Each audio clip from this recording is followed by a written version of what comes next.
नमस्कार दोस्तों, राधे राधे। आपका हमारे इस YouTube चैनल श्री हरि बोल में बहुत बहुत स्वागत है। आज हम कार्तिक महात्म के 15वें और 16वें अध्याय का श्रवण करेंगे। कथा सुनने से पहले अगर आपने हमारे इस YouTube चैनल को सब्सक्राइब नहीं करा है तो इस चैनल को सब्सक्राइब करें, बेल आइकन दबाएं ताकि हमारे नए वीडियो की नोटिफिकेशन आप तक सबसे पहले पहुंचे। इस वीडियो को लाइक और शेयर भी जरूर करें। नारद जी बोले, शिवजी के गण वीरभद्र को गिरा देखकर हाहाकार करते हुए शिवजी के पास गए।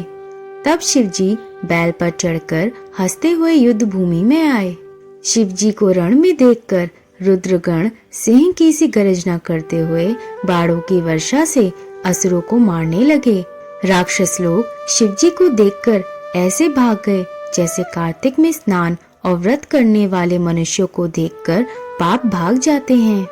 जलंधर दैत्यों को भागते हुए देखकर बाण चलाता हुआ महादेव जी के ऊपर टूट पड़ा तथा शुम निशुम कालनेमी, बालाहक, खंगरोमा, प्रचंड, घसमर इत्यादि भी शिवजी के ऊपर झपटे।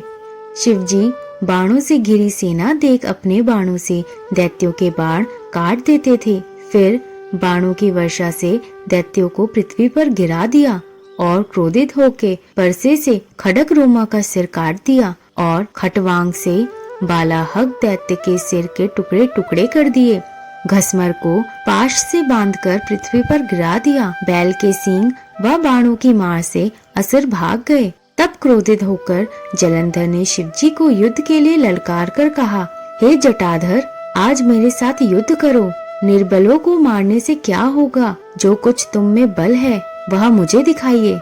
नारद जी बोले, यह कहकर 10 बाण शिवजी को मारे, परंतु महादेव जी ने हंसते हुए अपने बाणों से उसको काट दिया और 7 बाणों से जलंधर के ध्वजा छत्र और धनुष को भी काट दिया। जब उसका धनुष रथ टूट गया तब जलंधर गदा लेके दौड़ा, उसे भी शिवजी ने बाणों से टुकड़े टुकड़े कर दिए।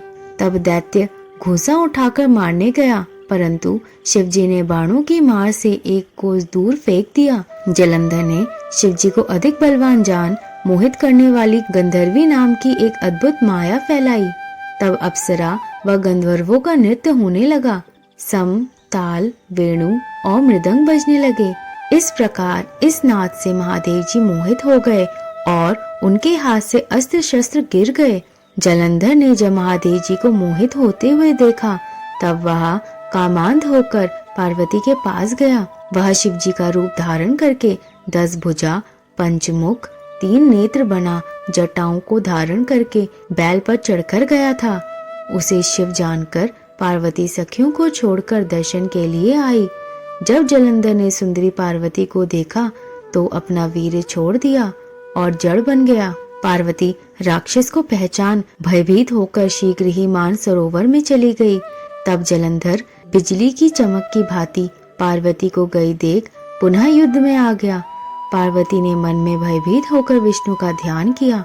तब विष्णु ने पार्वती को दर्शन दिए। पार्वती बोली, हे विष्णु, जलंधर दैत्य ने बड़ा नीच कर्म किया है, क्या आपको ज्ञात नहीं है?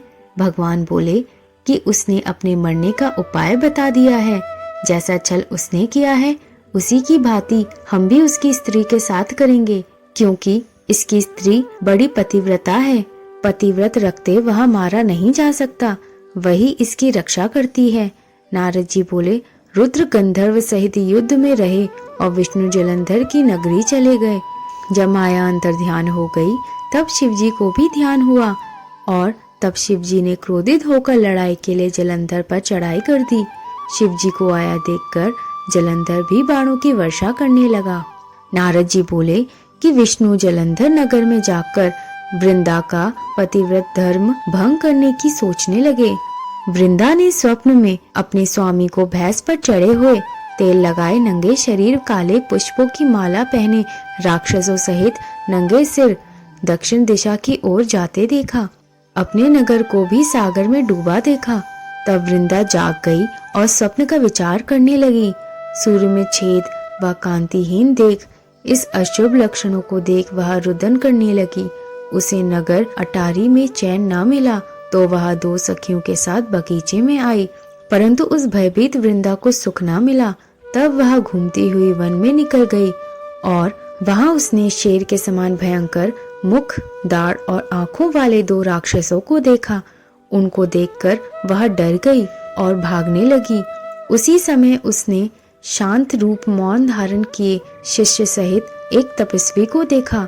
तब वृंदा राक्षस के डर से मुनि की शरण में जाती हुई बोली, हे मुनि, मैं आपकी शरण में हूँ, मेरी राक्षसों से रक्षा करो।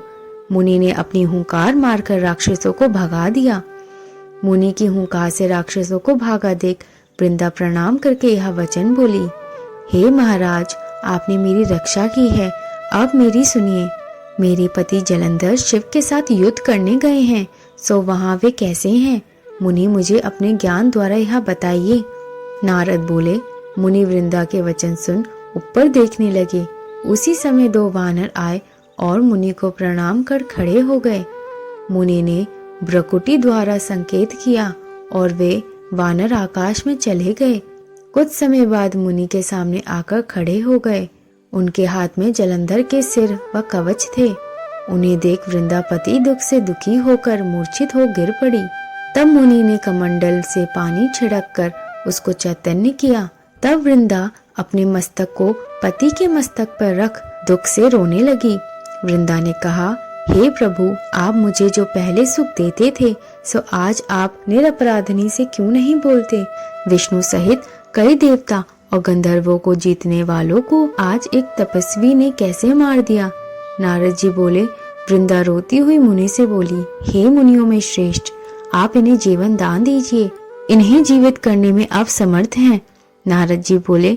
उनकी बात सुनकर मुनि ने हंसकर कहा, यह युद्ध में शिवजी द्वारा मारा गया है, ये जीवित नहीं हो सकता, परंतु फिर भी मैं तेरे ऊपर कृपा करके इसको जीवित करता हूँ। नारद जी बोले।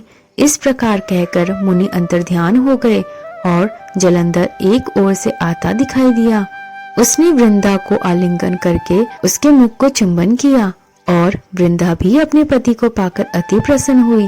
वे दोनों काफी समय तक वन में रमण करते रहे। एक दिन रति के पश्चात विष्णु को पहचान गई। तब क्रोधित हो वृंदा विष्णु से बोली, पराई स्त्री के साथ भोग करने वाले तुमको और तुम्हारे शील को धिक्कार है।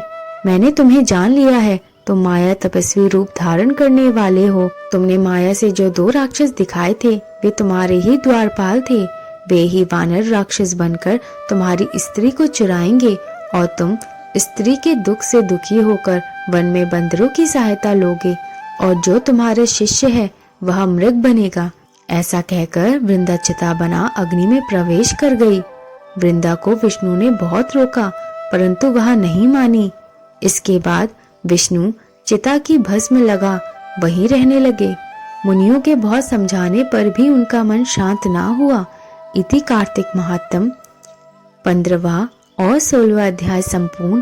बोलो श्री हरि भगवान की जय। बोलो श्री राधा रानी की जय। दोस्तों, अगर आपको हमारी ये वीडियो पसंद आई है तो कमेंट बॉक्स में हरिओम जरूर लिखें। अगर आपको कोई कथा सुनने की इच्छा हो तो आप कमेंट करके हमें बता सकते हैं। आप सबका दिन श्री हरि की कृपा से मंगलमय हो। धन्यवाद दोस्तों।